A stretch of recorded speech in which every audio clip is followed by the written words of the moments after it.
آخری 15 منٹوں میں کیا کچھ ہوتا ہے۔ زیم ٹی وی کی ویڈیوز میں ایک بار پھر سے خوش آمدید۔ ناظرین، 7 دسمبر 2016 پاکستان کے ناردرن علاقوں میں سردی پوری شدت کے ساتھ دستک دے چکی تھی۔ چترال، جو اپنے خوبصورت اور اونچے پہاڑوں کی وجہ سے جانا جاتا ہے، اس دن ایک عام سی دوپہر کا منظر پیش کر رہا تھا، لیکن کس کو معلوم تھا کہ یہ سردی بھری دوپہر پاکستان کی ایویشن ہسٹری کو ہمیشہ کے لیے بدلنے جا رہی ہے۔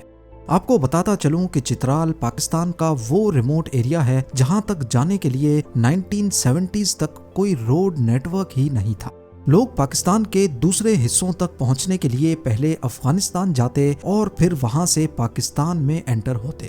چترال کو پاکستان سے کنیکٹ کرنے والا پہلا روڈ، جسے لواری پاس کہتے ہیں، 1970s میں بنا تو صحیح، لیکن یہ صرف سیزنل روٹ تھا، یعنی صرف گرمیوں کے موسم میں اس پاس کو استعمال کیا جا سکتا تھا۔ دوسرا اور سب سے ریلائبل آپشن تھا چترال ایئرپورٹ سے فلائٹ لے کر سیدھا اسلام آباد پہنچنا۔ 2000 میں لواری ٹنل، جو پاکستان کا سب سے لمبا ٹنل ہے، اس کی کنسٹرکشن کے بعد یہاں تک رسائی آسان تو ہوئی، لیکن 12 سے 14 گھنٹوں کے سفر کو بائی پاس کرنے کے لیے کئی لوگ پھر بھی بائی ایئر جانا ہی پسند کرتے۔ 7 دسمبر 2016 کو چترال ایئرپورٹ کے رن وے پر PIA کا ایک ATR 42-500 جہاز APBHO ٹیل نمبر کے ساتھ ٹیک آف کے لیے بالکل تیار کھڑا تھا۔ اس جہاز کو PK661 فلائٹ نمبر کے ساتھ چترال سے اسلام آباد تک جانا تھا۔ جیسا کہ آپ دیکھ سکتے ہیں، یہ ایک چھوٹا ٹوین انجن جہاز ہے جس میں اس وقت ٹوٹل 47 لوگ سوار تھے۔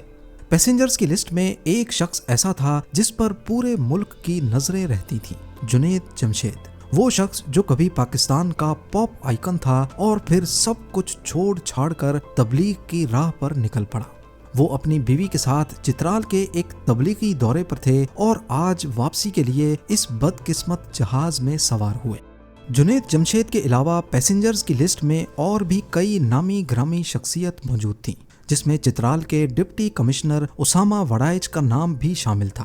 کاکپٹ میں کیپٹن صالح جنجوعہ سمیت 2 پائلٹس مزید موجود تھے۔